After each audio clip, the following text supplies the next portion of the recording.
Welcome to Smart Branding, a podcast dedicated to branding, naming, and domain names. I'm Nikita Blanc, and with my guests, we try to help you create and grow strong, memorable, and meaningful brands online. I believe time is one of our most precious assets, and so I want to thank you in advance if you decide to spend the next 30 minutes with us. I promise to do my best to make those worth it. Let's go!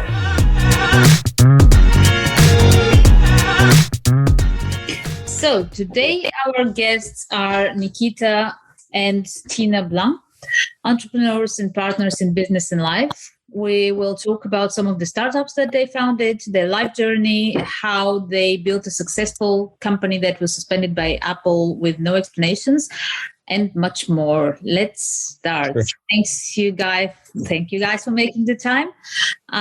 Let's start with Thanks for having us. Background. Thanks for having us. So our background is has always been entrepreneurial.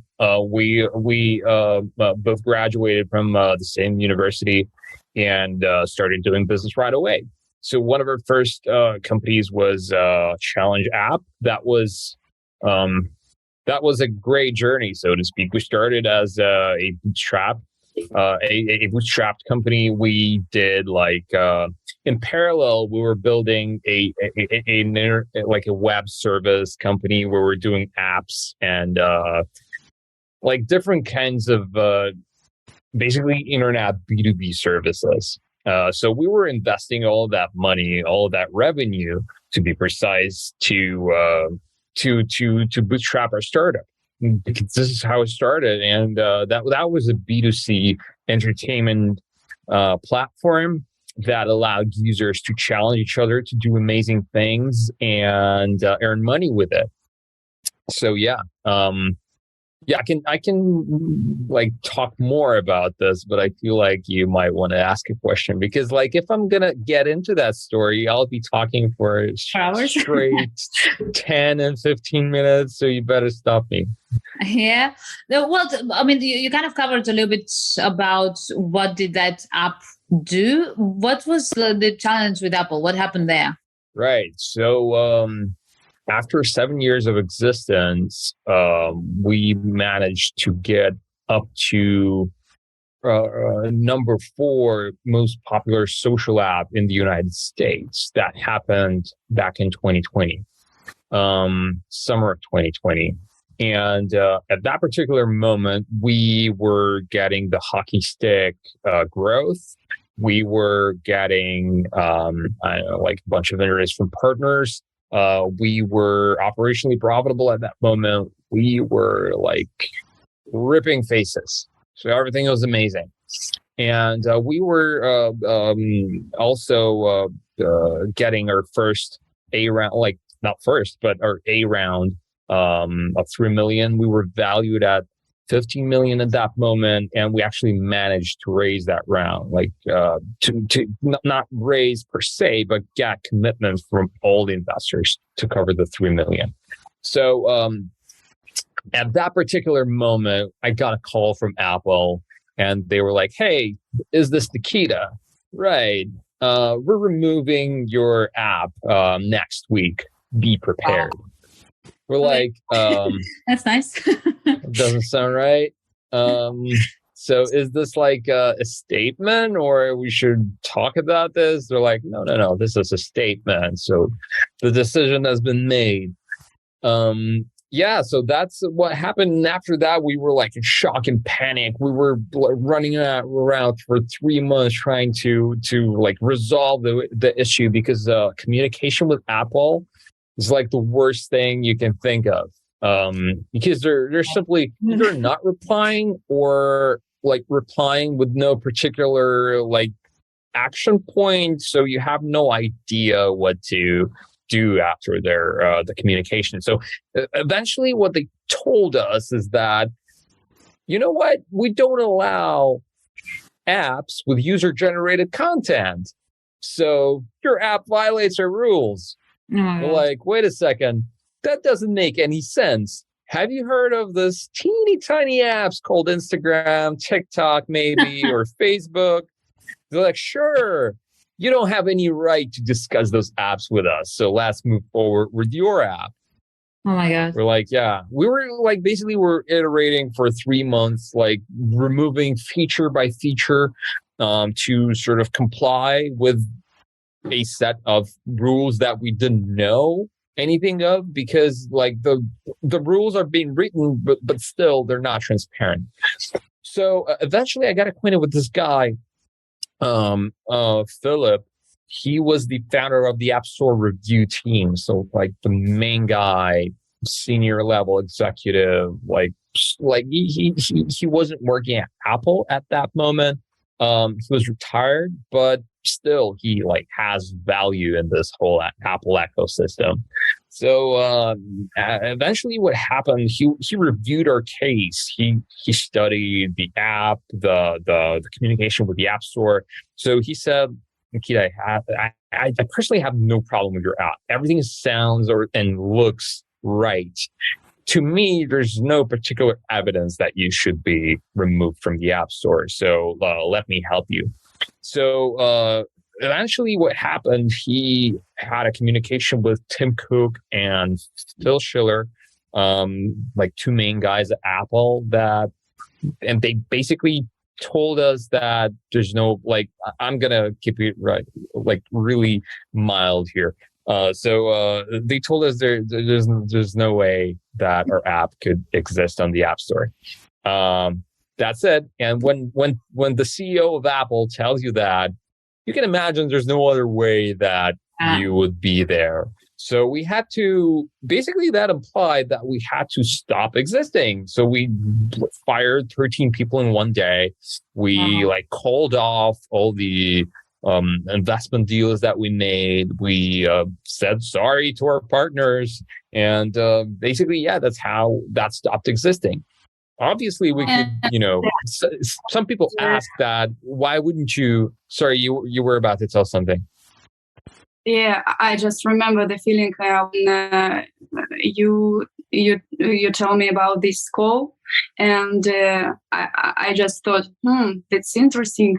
How can I say it to my team, to my programmer, to my project management, and what will I say to them? Because I know that all of them have different family issues and obligations, and a lot of people work on it and really trust in this project. And when I tell them, so something is happened and we need to think in this 1 month or two what will happen, but you should know that I will try my best to get you maybe into another work or to get job quickly, because I'm very in love with this team, and it was really sad to divorce with them. It's like a family. Yeah, exactly. Looked like it. No, and especially because it's not like, I mean, startups fail all the time. It happens. It's kind of part of the game that you try and think and fail. But like in that case, you haven't even done anything wrong. It's not like we tried things, it didn't work, we saw it coming. It's like you were doing everything right and everything was going okay. Yeah, exactly. It's not about fail like in this famous book, Why Startups Fail. Like there is questions between founders, there is questions between team and founders. Maybe it's not marketing feed or something like that. So it's like a black swan. Yeah, exactly. That's a black swan event, like the perfect description. Yeah. And I remember the day when I pitched to the team, and they just stare at me and no, we will try to appeal. We will appeal, and something will happen. It's not true. And I told them like. I'm like a Doctor Strange, see a lot of different ways, and I see only one way. So 14 million ways, like Doctor Strange said. Yeah, that's something that I'm obviously drawing parallels with domain names since I kind of work in that field.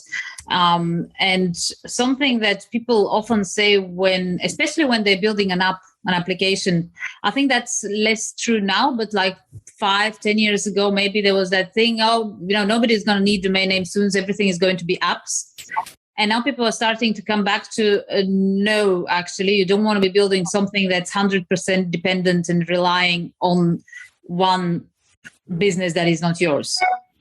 So yeah, I just wanted to say, I wanted to emphasize that it's not just a funny or sad or devastating or heartbreaking story. It's a great lesson because as a businessman or entrepreneur, you need to realize that you gotta be in control of your revenue. You can't just, rely on a monopoly to control your revenue, because this is basically what happened. So people ask, like, why wouldn't you just go with Google and like be chill? We're like, well, because that implies that what are the chances that Google wouldn't do the same? Exactly. Yeah. Or like, how will we scale only with Google when Apple already said no? What investor would give us more money when Tim Cook says no? Yeah. And it's whichever, and people do that, and there's so many horror stories actually, where people build businesses around one source of traffic or one source of revenue, or one, you build a huge profile on whatever social network, and then exactly like in your case, they just change the rules and they go, what are you going to do? Yeah. That's how it happens. Like, that's a fight with a Goliath. Well, thankfully, after that happened, we joined forces with Spotify, Tinder, App Games, and we formed something that we call Coalition for App Fairness. So we joined that coalition, and the coalition fights for rights of small developers that face this battle with Goliath. And one of the outcomes of this nonprofit, one of the achievements, so to speak, was that we were able to force Apple to cut off their tax, the 30% tax that they were taking from small developers, down to 15%.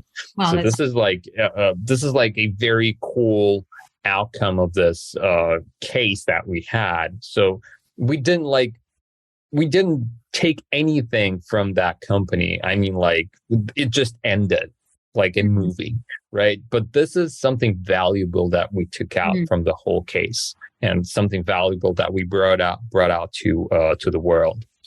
Definitely, yeah. Well, and I'm sure the lessons that you've learned and other people learning from them as well. Yeah. Yeah.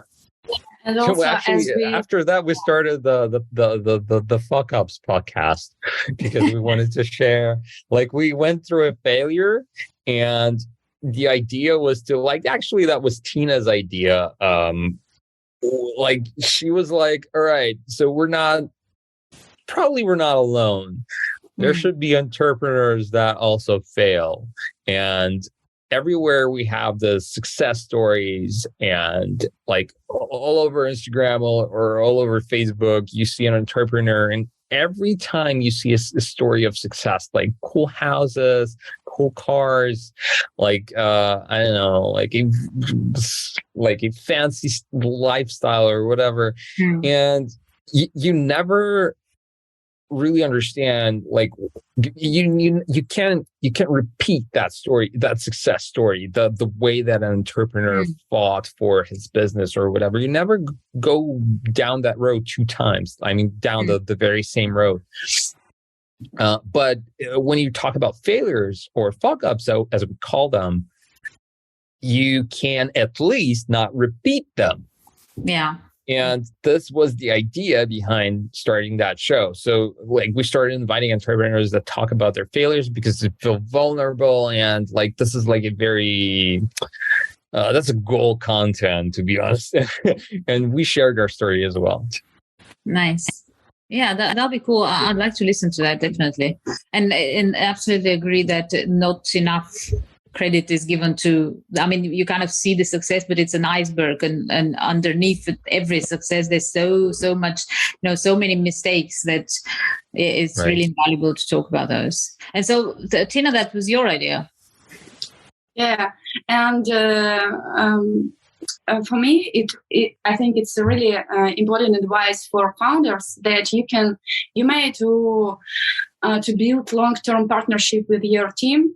So we tried as a founders to make for them soft exit, maybe soft exit, like you just offer them alternative job, and that helps us now when we make new project and when we make a startup to ask them, do you want to work with us? And they really say yes, because it's like through this time, these people, that you're together, and there will be no problem with this building your new project and new product. And that's definitely something that's really, really hard to get nowadays. Quality, good, dedicated people to work with globally. That's so that's because more often money is not the main thing that people are interested in. They want to get in a good team when they feel that their voice is important. Absolutely.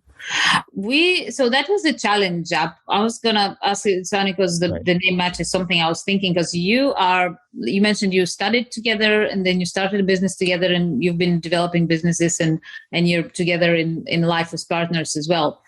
That sounds quite challenging to me. How do you deal with that? How does that work out for you? I can answer. Yeah, go ahead. I remember a friend of my parents, he's older than me, asked me these questions 5 years ago, and he asked me, you work with husband, you live with husband, how is it possible? And the question was from a man that he's third time divorced. So that's really question for him. And I don't know how. So it's a lot of work. It's work inside this team, and a lot of work through your personal character. So just like psychology, and to me, it just makes sense. I sorry, I interrupted. I thought you ended your thought. Did you finish? Yeah, you can continue. Yeah, so to me, it just makes sense, because like when you marry a person, what do you say? Like, I want to spend a lot of time with you. Well, I want to spend the most of my time with you. No, I want to spend my life with you. And what normally happens after saying these words, people just like go to a honeymoon, celebrate for a week or two, and then they go back to their work. And they stop seeing each other. That doesn't make any sense. Like, you just told us that you're going to spend life together and see each other all the time. Yeah. So, what's the best way to spend the life together and see each other more often? Like, it's like working together. Makes sense to me. I don't know. Like, I enjoy it. I feel like that we have the perfect chemistry for building things and for living together, and we're raising a kid together. So that's I don't know. That's a perfect story to me. Yeah, haven't seen it though. Like with other cases. No, that's the thing, that there are not many cases, and I mean, I can sort of see why. I also work with my husband, and I would say probably the only negative side is when we disagree on something that's work related. It's very hard not to bring that into the rest of your relationship, and it happens. But that, like Tina said, that's a matter of just being grown up about it, and sure. You have issues in life, and the same as in business, and it's you just have to be grown up and sort them out, sure. In a decent way. Yeah, because like it's in business, you have a goal to like eventually make more money or increase your company's capitalization. And in life, you have the goal of being a happier person. So why would you spend your time on being negative and disagreeing with your partner when you can spend time on doing the opposite? Yeah. Definitely. So now you guys are building HeyEveryone. Right. Tell me about That's that. our new company. Yeah. So after Challenge App ended, we went for offline business. We started a baking factory. Really? We started doing A real baking we started factory. doing baking factory with like the machines and stuff. And like, because I cook and like I like it, and we sort of started doing pastry, like bread, whatever. And first we started like a B2C thing, but we eventually pivoted to being a B2B factory, and we started shipping our like certain product items to a local B2B chain. So eventually we sold that business because it like merged with another company that was doing the same. So we don't do any operations with that business. And after that business, we started a football school for kids, subscription based.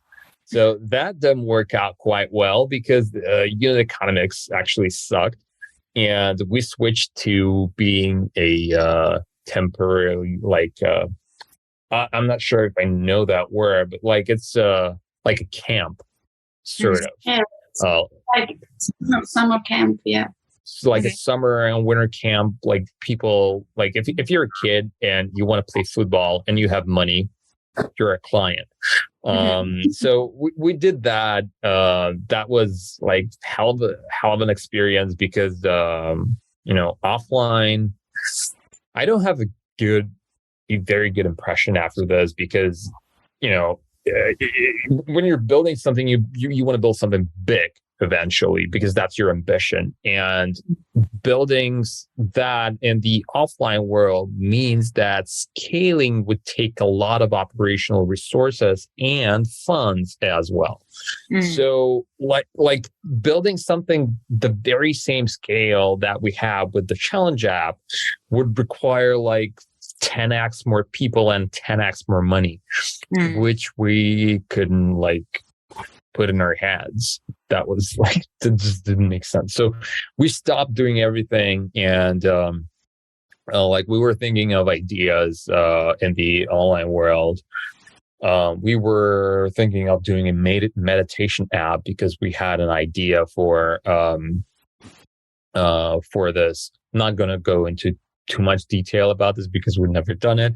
But anyways, like we started thinking about being online, and then we sort of remembered that we went through a very cool accelerator called Mobile Only Accelerator from SOSV, which is a fund. They were our investors in Challenge App, and they introduced us to this world of investor updates because prior to SOSV, we didn't do any updates at all. So I remember that I was actually suffering when I was writing them, and we had to do them, I don't know, every week or so. And then we switched to monthly updates. But yeah, I do remember spending like around 300 hours on, like in total, of my time and my employees' time. And oh no, sorry, it was not 300 hours. It was like around 300 updates that I did, and I spent more than 1,000 man hours, including our employees' time. So that was quite devastating. And I started talking to a bunch of founders and entrepreneurs that I know from the network globally, and apparently that is an issue for everybody because like founders typically hate doing those updates. There are things to be enjoyed, but like most of them are stressful. So as a founder, you typically use a lot of analytical systems and third-party services that you use for your business that help you track your sort of financial states and your product state, like health metrics of your startup. And when it comes to writing those down and putting all of this together, it's a hell of a process. Because like you have to log in everywhere. You have to, like, everyone has its own format. You have to pull it down and like do it in a single format, and then describe that data with text, because you simply cannot send a chart at all. And so every month you're going through the very same nightmare. So we thought, hey, we know a lot of people that suffer from this. We suffer from that as well. So why wouldn't we build a service that would help founders focus more on what they're best at, meaning their business, and we will take care of investor updates. So we started building. Before we started building this, we thought not to repeat the very same mistake that we did with the Challenge app. Like with Challenge app, we started building a product right away. And right now, we started talking to people prior to building anything. So we spoke with, I don't know, like more than 150 founders or so, and verified the market problem. And and then we started building, and we came up with this very beautiful solution that includes artificial intelligence, automation, integrations, and basically everything that would help you be better at your updates. Nice. And how long has that been going for now? Well, it's actually not launched yet. So really? we're only launching our website. Yeah. Sorry? It looks pretty finished, the website, when you look at it. Obviously, sure, because that's the design version. Now you have to make it work.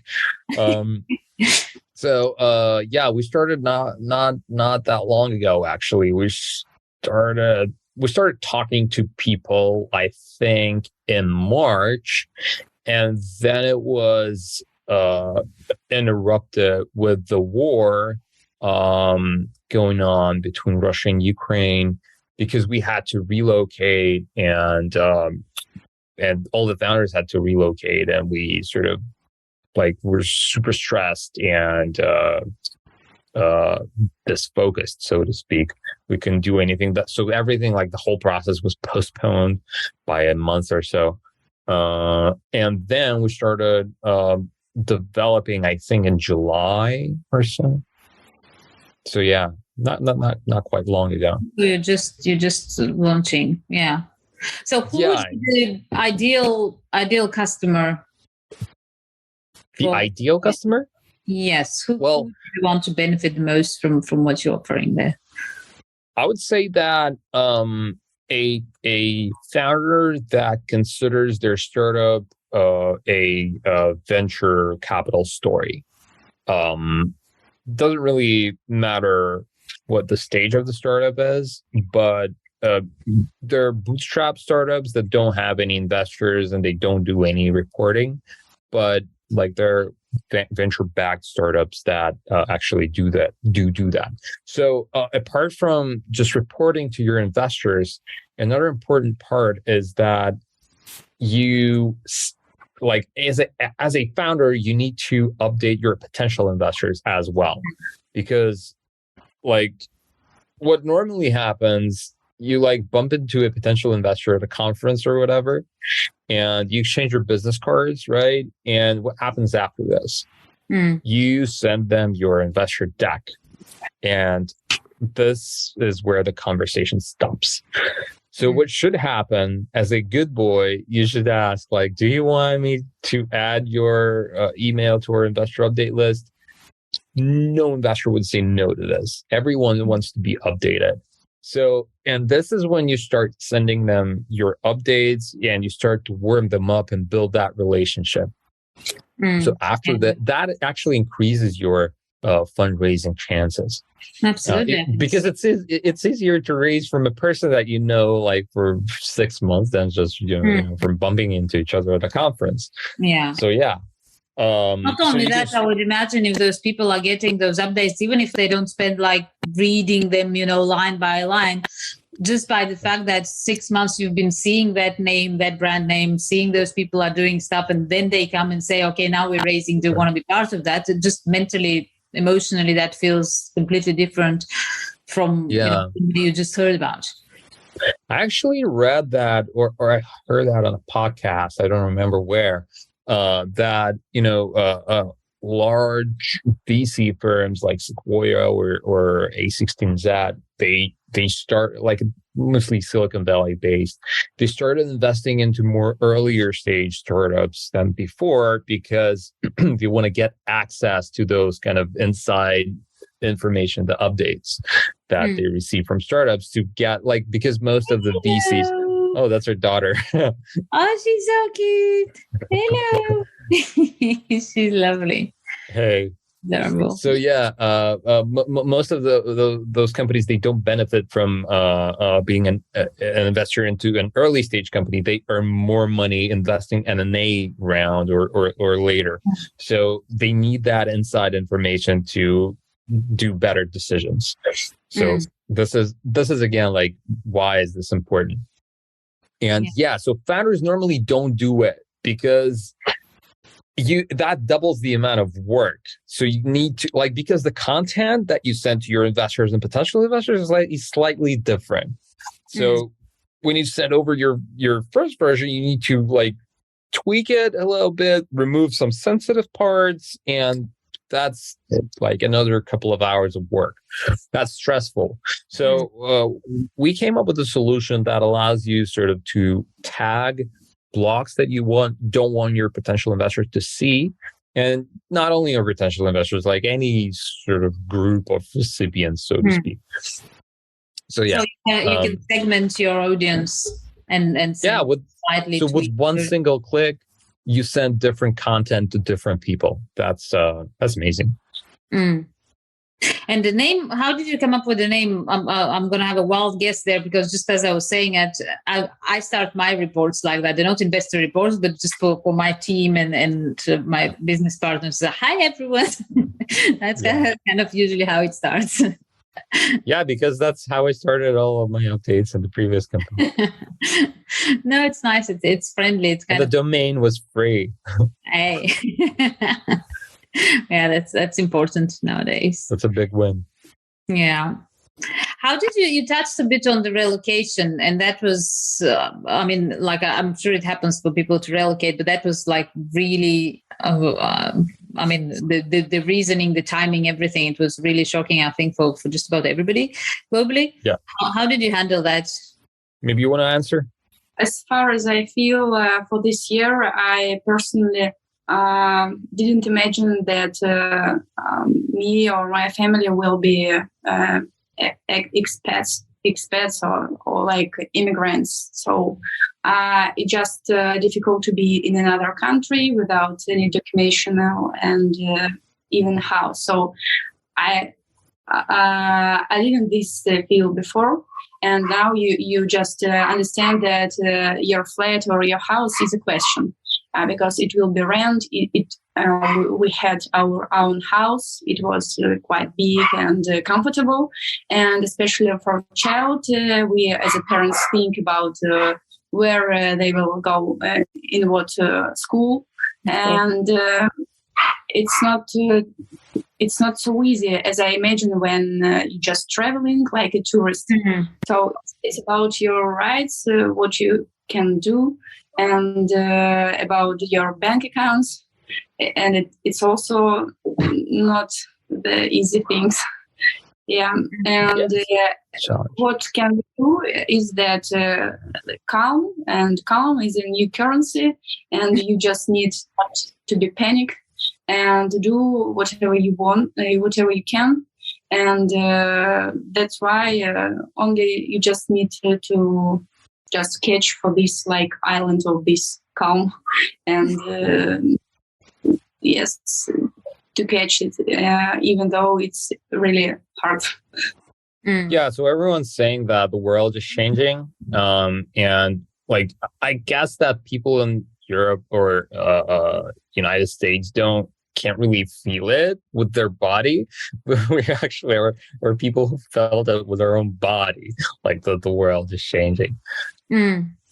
Definitely, yeah. Yeah, it's. I mean, I've had that feeling as well. Like, I think it was because there've been so many things happening. Even before that, you've had wars in the world, but it always felt so far. So it's like that's on TV. Yeah. Then we had COVID. We've been talking about climate change forever, and now we're starting actually to see things that I remember when we were at school. We were studying about those things that they will eventually happen, and we're like, yeah, not in our lifetime. Yeah. And now they're happening in front of your eyes, and it's really kind of sobering feeling, I guess, to be living in this time. And like you said, I guess the only thing you can do is try and do the best you can, and then put one foot in front of the other, and get through it. Yeah, it's also challenging when it comes to money, because like you were not putting those expenditures that you have now into your budget when you initially started the company or thought about starting the company. So so we're relocating to the US right now, and that will eat a lot of our budget, and we should start thinking differently. So this is like another part of the equation that we're in right now. Definitely. Reminds me when I've been doing, and I'm really sorry, I can't remember the name, but it was it's a TV host, and I can't remember her name now. It's not going to happen, but it was one of the things that she said in her masterclass. She said she really had that change of mindset when she started seeing, just waking up in the morning and seeing what you normally see as a challenge. Instead of saying, I have to wake up at 7 a.m, she would say, I can wake up at 7 a.m. And that switch of, I can do it. Like there's people who can't, who don't, Right. I have to take the kids to school again. And it's like, I can take these kids to school because I have kids, I have my health, I have the school. And it's a really simple thing, but it's really like even made me think, as you were saying that, we're relocated to the US and it's hard and it's expensive and it's stressful. And I'm thinking, yes, but I'm sure you appreciate the fact that you could. There's people who can't. And that kind of gives you a lot of strength and a lot of positivity to move forward with it. Yeah, sure. I don't remember not living in a challenge, but it was like, we were the guys who did Challenge App, for God's sake. So we're always living in a challenge. So now like the stakes are a bit higher, and there's no way back, definitely. I recently wrote a post about my prediction to 2023, and there were a lot of shares of this post where I say, look it up. Because there I say about deglobalization, about expensive logistics, about calm with the new currency, about that you should make your decisions faster, even faster than it was in previous. Yes. Focus of attention. Don't look for more time. Look for more focus of this attention. And all right, that actually, sorry, I would interrupt you here because the focus part is really important, because when you're talking to investors, everyone is asking like, where do you see yourself in 5 years? What? 5 years? What about 10 minutes? Yeah, the planning horizon decreased dramatically. Yeah. 5 years of yeah, that's true. All right, I'm gonna have to jump off soon. I'm sure we can talk for hours. Very quickly, what's next? What's next for your current venture for HeyEveryone? Yeah, so we're launching this fall, and we're just excited to grow. And we finally are we're finally in control of our revenue. We can, not be dependent on a monopoly. That feels amazing, and we're very excited about this launch. We've been working really, really hard, the whole team, and so the next step for us would be relocation to the US. the launch, marketing, and then iteration after iteration after iteration. So like that's a normal process. That's what feels right to ourselves. That what feels right physically, like to our bodies. Great. All right. Well, it was a pleasure. Thank you very much. I think that's been very insightful, and it will be for our audience as well. I'll include links to your profiles and to the website so people can reach you, and look forward to seeing actually the website launch. And I'm going to check out your prediction post, and I'm actually curious to see the podcast as well. Yeah, awesome. So if you have like any founders or entrepreneurs that are interested in I don't know, like updating their investors, or I don't know, like warming up their potential investors, so give them a link, because we're excited to show founders what we're up to even now.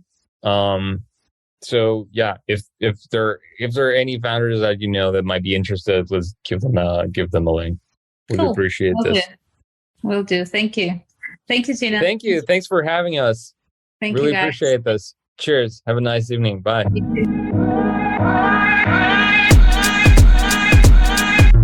Thank you for joining us in this episode of Smart Branding Podcast. Feel free to visit smartbranding.com for more information, and reach out if you have any suggestions, questions, ideas, or just want to learn more about how a good domain name strategy can help you build a strong and successful brand.